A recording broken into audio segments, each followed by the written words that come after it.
안녕하세요. 오늘은 투자 대가들의 위대한 오답노트 마이클 베트닉 지음, 김인정 옮김 소개해드리려고 합니다. 저는 이 책에 대해서 부제를 이렇게 잡아봤습니다. 실패의 경험에서 얻는 이기는 투자 원칙. 이 책을 소문해 보면 왜 실패로부터 얻는 지식이 중요한지에 대해서 소개하는 문구가 하나 실려 있어요. 여러분들 공자는 사람들이 지식을 얻는 방법을 크게 세 가지로 얘기했다고 해요. 지혜를 얻는 데는 세 가지 방법이 있다. 첫째는 성찰하는 것, 이게 가장 고상한 방법이고, 둘째는 모방하는 것, 가장 쉬운 방법이고, 셋째, 경험하는 것, 이게 가장 어려운 방법이다. 공자 얘기처럼 경험, 특히 그 중에서 실패는 가장 뼈아픈 건데, 위대한 투자 대가들은 대부분 다 실패로부터 경험을 얻고 또 원칙을 정립했다는 이야기입니다. 서문에 보면 재밌는 이야기들이 많이 있습니다. 성공한 투자가에게 발견되는 가장 중요한 공통점은 바로 통제 가능한 것을 걱정한다는 사실이다. 그들은 시장이 어느 방향으로 나아갈지, 연방준비은행이 무엇을 할지, 다음에 물가 상승률이 어떻게 될지, 금리가 어떻게 될지 걱정하느라 시간을 낭비하지 않는다. 그들은 자기가 가진 능력 범위가 아무리 좁아도 그 안에 머무른다. 워렌 버핏은 말했다. 투자에서 중요한 것은 얼마나 많이 아는가가 아니라 자신이 모르는 것이 무언지 얼마나 냉철하게 정의할 수 있는가이다 라고 말입니다. 이 책에서는 총 16명의 투자 대가들의 일화들 그리고 그들이 했던 경험들을 소개를 하고 있는데요. 벤저민 그레이엄 절대불변의 법칙은 없다 라고 설명을 하고 있는데요. 워렌 버핏 스승이자 오늘날 가치 투자 이론을 정립한 대가이죠.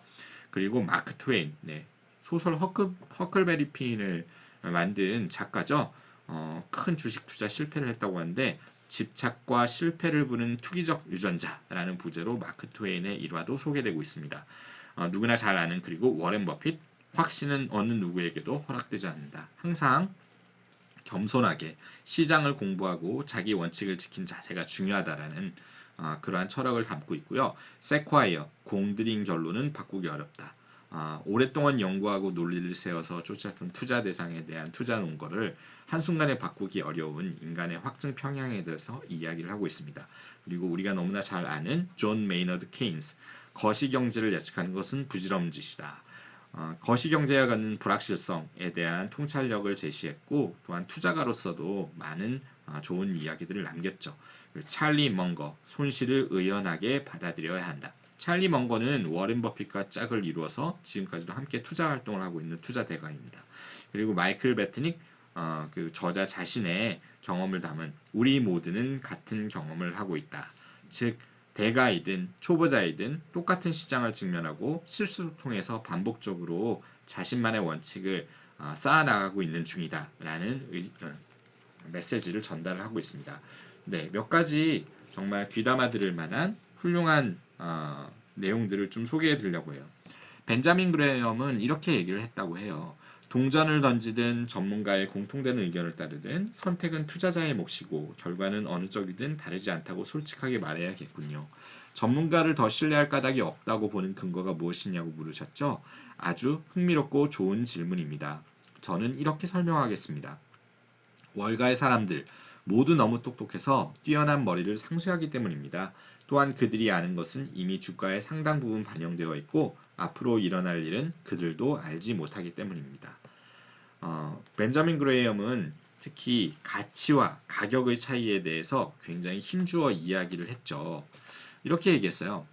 학생과 독자들에게 가격이라는 것은 사람이 결정하는 거고, 즉 신문에 나오는 주식의 가격인 거죠.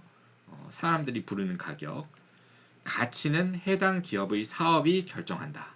그렇기 때문에 가격이 가치보다 더욱 큰 폭으로 변동한다고 가르쳤습니다. 가격과 가치가 일치하는 경우는 거의 없고 이렇게 크게 차이가 날 때 주요한 투자 기회가 나타난다라고 봤던 거죠. 즉 가격을 쫓는 것이 아니라 항상 기업의 본원적인 사업적인 힘, 사업의 힘, 그 가치를 주시하는 것이 바로 성공적인 투자자가 갖춰야 될 기본적인 자질이었다고 이야기하는 거죠. 어떤 종목의 주가가 1년 만에 50% 폭락했다고 해서 반드시 싸다고 할 수도 없다.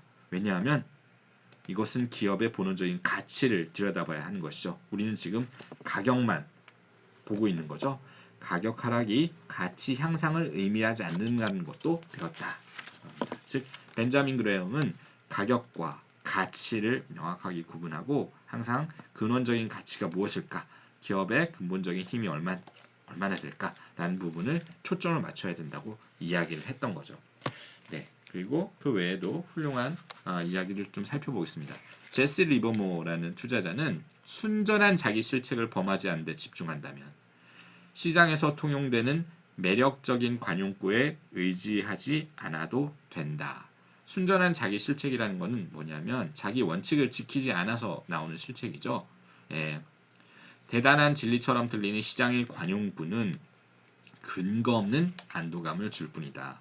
네, 정말 많은 전문가들의 분석, 또 여러 가지 투자에 관련된 제안들, 예, 어떻게 보면 시장의 근거 없는 관용구일 수 있다라는 경고를 주고 있는 거죠. 마크 트웨인, 유명한 소설가인데요. 이분은 사실은 여러 투자 격언이라든가 또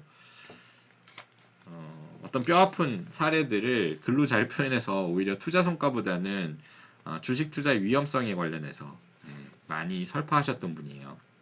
몇 가지 격언들이 있는데 이분은 사실은 미국에서 최고로 돈을 잘 버는 작가였는데 형편없는 투자자가 됐죠. 자신의 전 재산과 광산 가문의 상속녀였던 부인의 재산까지 보기 좋게 다 날렸다 라고 이렇게 평가를 받습니다. 이분이 한 얘기 중에 보면 인생에서 투기를 하지 말아야 할 때가 두 번 있다. 감당할 수 없을 때, 그리고 감당할 수 있을 때다. 은행가는 화창할 때 우산을 빌려주고 비가 오기 시작하면 즉시 돌려달라고 하는 사람이다. 네, 굉장히 우리도 뭐 마치 우리나라 속담인 양 이렇게 얘기를 많이 하던 것인데 이 문구를 바로 허클베리 핀의 작가 마크 트웨인이 했다는 이야기라고 합니다. 이분은 사실은 전문 투자자가 아닌 사람으로서 투자에 빠졌을 때 혹은 투기적인 행동에 빠졌을 때 겪어야 됐던 여러 가지 혼란함 그리고 그 실패에서 오는 경험담을 글로 많이 남기셨어요. 또 하나는 이런 글도 남겼습니다. 여러분들 너무 익숙하게 잘 아시는 분인데 문구인데 10월은 주식 투자에 특히 위험한 달 중 하나다. 다른 위험한 달로는 7월, 1월, 9월, 4월, 11월, 5월, 3월에서 2월까지. 네, 이건 뭐냐면 주식 투자는 항상 위험하다는 거죠. 결과적으로 보면 이 작가는 이렇게 얘기하고 있습니다. 마크 트윈이 하고 싶었던 그런 이야기는 위험과 보상이라는 것은 컴퓨터에서 문서 작업할 때 복사하기와 붙여넣기처럼 늘 함께 한다는 거예요. 하나 없이는 다른 하나도 있을 수 없다라는 거죠.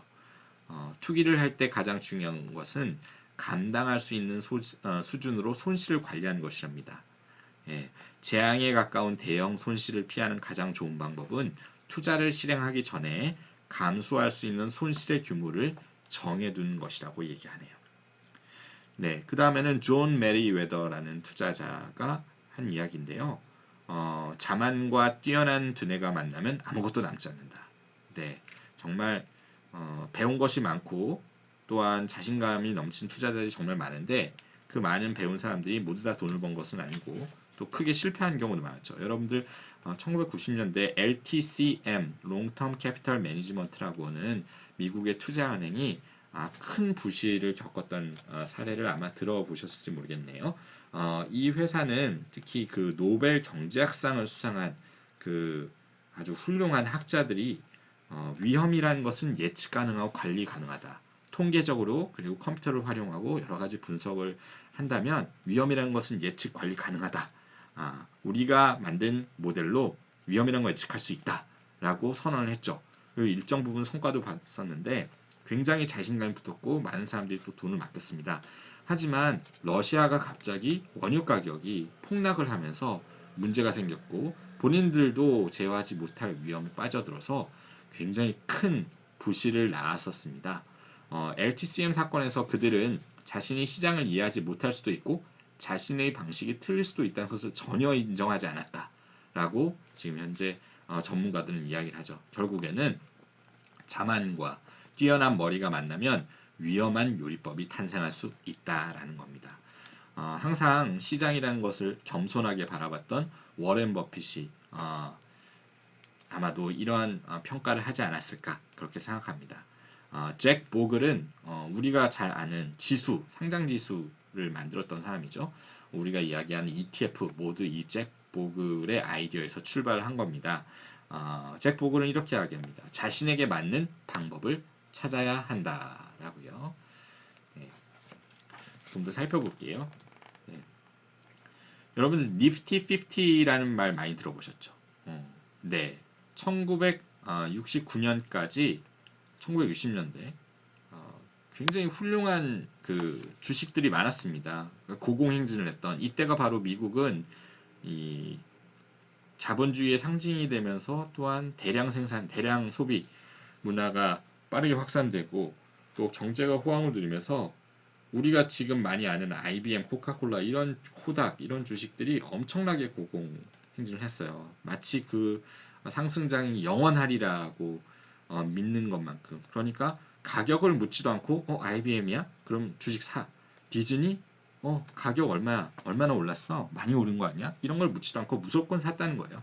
그래서 Nifty 50라고 얘기했죠. 가격이 얼마든 고민할 필요 없이 단번에 매수를 결정하고 장기간 보유해도 좋다는 뜻. 결국 원 디시전 종목이라고도 불렀습니다. 하나의 의사결정, 단번에 의사결정 내리면 걱정 없이 갈 수 있는 그런 종목들이었다고 해요. 하지만 결국 거품이 꺼지면서 크게 무너졌죠. 이때 이제 잭 보글이라는 사람은 지수 펀드, 시장의 전반적인 평균적이고 마켓의 흐름을 반영하는 그런 지수 펀드라는 것이 더 장기적이고 안전한 투자일 수 있다라는 교훈을 얻었다라고 합니다. 네. 사람들은 또한 단순한 것을 추구하는 습성이 있다고요. 그리고 욕심이 많다. 네, 그런 이야기를 하고 있네요. 네. 그 다음에는 또 마이클 스타인한트를 소개한 챕터가 있습니다. 여기는 어려운 일이지만 자신이 아는 범위를 벗어나지 않는 투자자는 어느 누구보다 훨씬 유리하다. 책 앞에 서문에서도 자신이 통제할 수 있는 범위, 자신이 잘하는 분야를 정해놓고 거기서 벗어나지 않는 것, 이런 부분이 성공한 투자의 원칙이라고 이야기했는데요. 네, 여기서도 마찬가지네요. 그런데 이런 부분도 요즘에 제 생각엔 조금 변하기도 하는 것 같아요. 워렌 버핏 같은 경우는 오랫동안 반도체도 몰랐고 인터넷도 몰랐고 이런 기술주들은 투자하지 않았어요. 근데 최근에 이제 포트폴리오 공개하고 나니까 보니까 애플 주식을 엄청나게 많이 가지고 있었다는 거죠. 뭔가 변하지 않는다라기보다는 꾸준히 시장에 대해서 공부하고 겸손한 자세로 알아가는 것 그리고 자기가 그것을 만약 얼마만큼 아는가 내가 정말 잘 아는가 그리고 내가 만약에 그 부분에 투자를 했다고 해도 손실을 감내한다면 어느 정도 감내할 수 있는가 이런 것들을 겸손하게 꼼꼼하게 원칙을 지키면서 잘 따지는 것 이런 것들이 중요하다라는 부분을 오히려 워렌 버핏이 애플에 투자한 그런 경험에서 알 수 있는 것 같습니다. 네. 네. 그래서 오늘은 투자가들의 위대한 오답 노트를 살펴봤고요. 저희도 매일매일 이제 투자를 실행을 하면서 좋은 경험들 많이 쌓아서 자신만의 원칙을 정립하는 그런 시간을 가졌으면 좋겠습니다. 감사합니다.